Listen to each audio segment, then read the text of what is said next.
30 September 2025 रोजी पीक कर्ज थकीत असणाऱ्या पात्र शेतकऱ्यांना 2 लाख रुपयापर्यंत कर्जमाफी देणारी पुण्यश्लोक अहिल्यादेवी होळकर शेतकरी कर्जमाफी योजना मी आज जाहीर करत आहे. जे शेतकरी कर्ज घेऊन नियमित परतफेड करतात अशा शेतकऱ्यांना प्रोत्साहन देण्याच्या हेतूने नियमित कर्ज परतफेड केलेली असल्यास अशा पात्र शेतकऱ्यांना 50,000 रुपयापर्यंत प्रोत्साहनपर लाभ देण्यात येईल.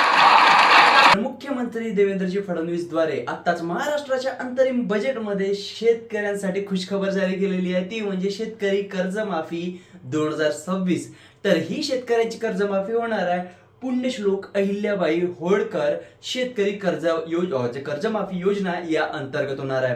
तर या वेळेमध्ये आपण शेतकऱ्यांना किती रुपयाचा फायदा होणार आहे, कोणाला या कर्ज माफीचा लाभ मिळेल, कितीचा लाभ मिळेल, किती रुपयाचं जे तुमचं कर्ज आहे ते माफ केलं जाईल, यासाठी अर्ज कुठे करावा लागेल, कागदपत्र कुठे जमा करावे लागेल, याची सविस्तर माहिती व्हिडिओमध्ये पाहणार आहोत. म्हणून हा व्हिडिओ पूर्ण पहा, जास्तीत जास्त वेळ न करता चला व्हिडिओ आपल्या व्हिडिओकडे. पण त्याआधी तुम्हाला एक विनंती आहे की माझ्या YouTube चॅनल योजनावाल्याला सबस्क्राईब करा. मी यावर महाराष्ट्राच्या तमाम योजनांची माहिती तुमच्यापर्यंत सोप्या भाषेत पोहोचवण्याचा प्रयत्न करत असतो. तर किती कर्ज माफ होणार, सगळ्यात मोठा आणि महत्वाचा शेतकऱ्यांचा हाच जो आहे प्रश्न असतो. शेतकरी हा जगाचा पोशिंदा म्हटलं तर चालते, कारण त्यांना जर मातीत रक्ताने घाम गाळला नाही तर जग मात्र उपाशी मरेल. म्हणून मुख्यमंत्री साहेबांनी मागच्या 6 ते 7 महिने आधी जेव्हा अतिवृष्टी झाली होती तेव्हाच जे आहे कर्जमाफीची घोषणा केली होती आणि आता त्यावर निकाल आलेला आहे. तुम्हाला इथे दिसत असेल तर यामध्ये मुख्य फायदा होणार आहेत 2 लाख रुपयापर्यंतचं शेतकऱ्यांचं थकीत कर्ज माफ होणार आहे, ज्यांचं 25 ते आपण सुद्धा समोर पाहणार आहोत. सोबतच 50,000 रुपये प्रोत्साहन पर लाभ. तर हा प्रोत्साहन पर लाभ कोणाला मिळणार आहे, ज्या शेतकऱ्यांनी नियमित प्रमाणे कर्ज भरलेलं आहे, त्या EMI टाइम टू टाइम किस्त जे आहे त्यांनी टाइम टू टाइम भरलेलं आहे, त्यांना जे आहे प्रोत्साहनवर 50,000 रुपये दिले जाणार आहे. आणि यासाठी महाराष्ट्र सरकारने तब्बल 7,69,647 कोटी इतके रुपयाचा निधी जे आहे निर्धारित केलेला आहे. तर लक्षात ठेवा या महत्वाच्या तारखा. 30 सप्टेंबर 2025. तर थकीत कर्ज ज्यांचं 30 सप्टेंबर 2025च्या आधी ज्यांच्या अंगावर कर्ज होतं ते कर्ज या कर्जमाफी योजनेअंतर्गत माफ केलं जाणार आहे. त्यानंतर अर्ज कधी सुरू होईल, अर्ज मार्च आणि एप्रिल मध्ये सुरू होईल.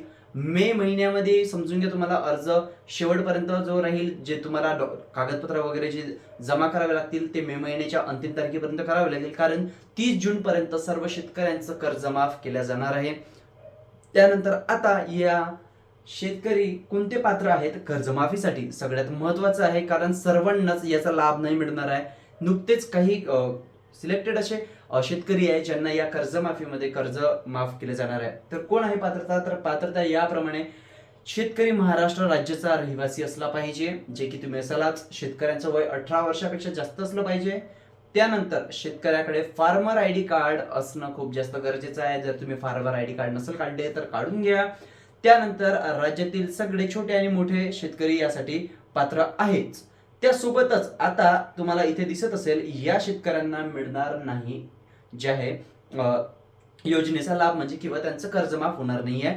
तर कोणते असे शेतकरी आहेत, तर जे शेतकरी सरकारी नोकरीवर आहेत. खूप साऱ्या शेतकऱ्याच्या घरातील परिवारातील जे सदस्य, जसं मुलगा झाला, भाऊ झाला, भाऊ नाही माफ करा, मुलगा किंवा मुलगी किंवा स्वतः शेतकरी किंवा त्यांची बायको जर सरकारी नोकरीवर असेल तर त्यांना मात्र याचा लाभ मिळणार नाही. पेन्शनधारक जे सेवानिवृत्त आहे, ज्यांनी सरकारी नोकरी केलेली आणि इथं पेन्शन प्राप्त करत आहे, 25,000 रुपयापेक्षा जास्त त्यांची पेन्शन आहे, तर त्यांना सुद्धा याचा लाभ मिळणार नाही.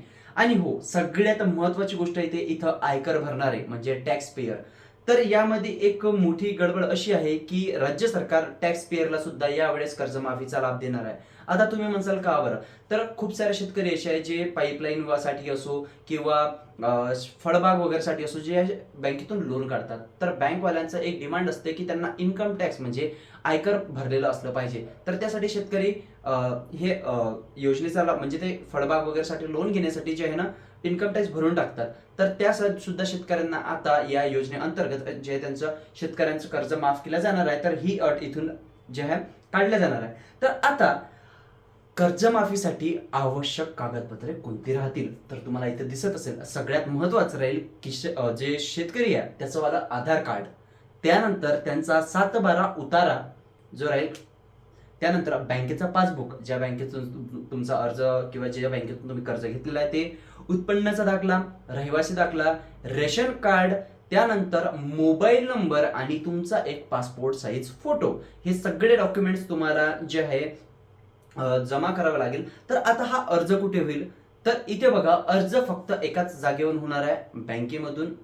तुम्हाला बँकेत जावं लागणार आहे. बँकेत गेल्यानंतर तुम्हाला संबंधित कागदपत्र मागितली जातील. बँक मॅनेजर असेल किंवा एक छोटासा कॉर्नरवर तुमच्यासाठी जे आहे हेल्प डेस्क बनवलं असेल, त्या डेस्कवर जाऊन तुम्हाला सगळी कागदपत्र जमा करायची आहे. आणि त्यानंतर एक गोष्ट मात्र लक्षात असू द्या, बँक मॅनेजर तुम्हाला दोन गोष्टी सांगतील. एक आहे कर्जमाफीची, आणि आता त्याला शब्द काय म्हणतो मला ते आठवत नाहीये, मी ते कमेंटमध्ये पिन करून देईल.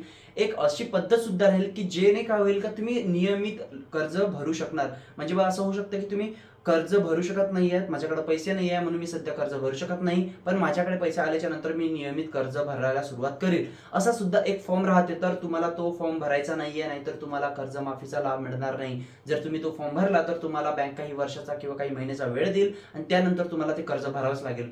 जर कर्जमाफीचा लाभ घ्यायचा असेल तर तुम्हाला फक्त कर्जमाफीचाच अर्ज भरायचा, ही गोष्ट लक्षात असू द्या. त्या फॉर्मचं नाव काय आहे ते मी तुम्हाला कमेंटमध्ये सांगतो. आता व्हिडिओ बनवल्याच्या नंतर मी पहिले तेच सांगतो. त्यानंतर ऑनलाईन टेप्स करण्याची प्रक्रिया काय, तर बघा ऑनलाईन स्टेप्स आहेच नाही. कुठलेच जे कर्जमाफीची जी योजना आहे याची यादी पण जी झाली होती 2025 मध्ये महात्मा ज्योतिबाराव फुले कर्जमाफी योजनेअंतर्गत झाली होती, त्याचा सुद्धा ऑनलाईन अर्ज नव्हता, ऑफलाईनच अर्ज होता. आणि ऑफलाईन अर्ज तुम्हाला बँकेतूनच करावा लागतो जिथे तुम्ही कर्ज काढलेला आहे. तर ऑनलाईन अर्ज जर तुम्हाला म्हणत असेल कोणी का बा आम्ही भरून देतो तुमचा, आम्हाला हे पाहिजे ते पाहिजे, इतके रुपये द्या, तर काही द्यायची गरज नाही. बँकेत सुद्धा तुम्हाला 1 रुपया द्यायची गरज नाही. अर्ज हा निशुल्क राहील.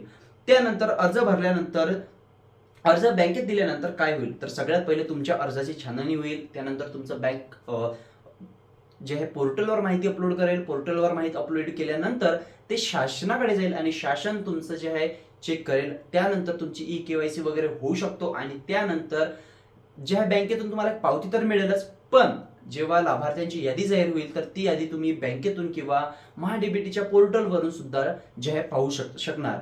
त्यानंतर आता काय करायचं आहे, तर बघा हे जे कागदपत्र वगैरे मी तुम्हाला सांगितले, हे कागदपत्र सगळे म्हणजे तुम्ही बनवून ठेवून द्या. 7/12 वगैरे जे आहे तुमच्याजवळ ते असणारच, ते काढून ठेवा. त्यानंतर बँकेला भेट द्या. सध्या तर नाही दिली तरी चालते, कारण आताच फक्त घोषणा झालेली आहे. याचा जसा शासन निर्णय किंवा GR येईल त्यावर तर मी डेफिनेटली तुमच्यासाठी एक व्हिडिओ आणीलच. पण सगळ्यात जास्त जे महत्त्वाची टर्म्स आहे, खूप सारे शेतकरी ऑनलाईन अर्ज करण्याचा प्रयत्न करतात, तर ऑनलाईन अर्ज आहे नाही. त्यासाठी एक अवेअरनेस म्हणून हा व्हिडिओ बनवणं होतं आणि तुमच्यापर्यंत माहिती पोहोचवणं होतं की या योजनेचा लाभ, या कर्जमाफीचा लाभ कोणाला मिळणार आहे. तर शेतकऱ्यांचे कर्ज 2 लाख रुपयापर्यंतचे कर्ज या योजनेअंतर्गत माफ होईल. सोबतच जर त्यांनी नियमित हप्ते जर भरले असेल, काही शेतकरी असतात जसे कोकण पट्ट्यातील सगळ्यात जास्त बेस्ट रेकॉर्ड आहे की तिथले शेतकरी कर्जाची परतफेड करतात, तर त्यांना प्रोत्साहन म्हणून 50,000 रुपये देण्यात येणार आहे. ते त्यांना परतफेड करायची गरज नाही, ते कर्ज म्हणून नाही तर त्यांना बक्षीस म्हणून देण्यात येत आहे. तर आशा करतो हा व्हिडिओ आवडला असेल. व्हिडिओ आवडल्यास व्हिडिओला लाईक आणि चॅनलला सबस्क्राईब करा. आणि अशाच प्रकारचे व्हिडिओज मी माझ्या या चॅनलवर टाकण्याचा मी प्रयत्न करत आहोत. काही चुकलं असेल माझं बोलण्यात तर मला माफ करा, कमेंटमध्ये नक्की सांगा.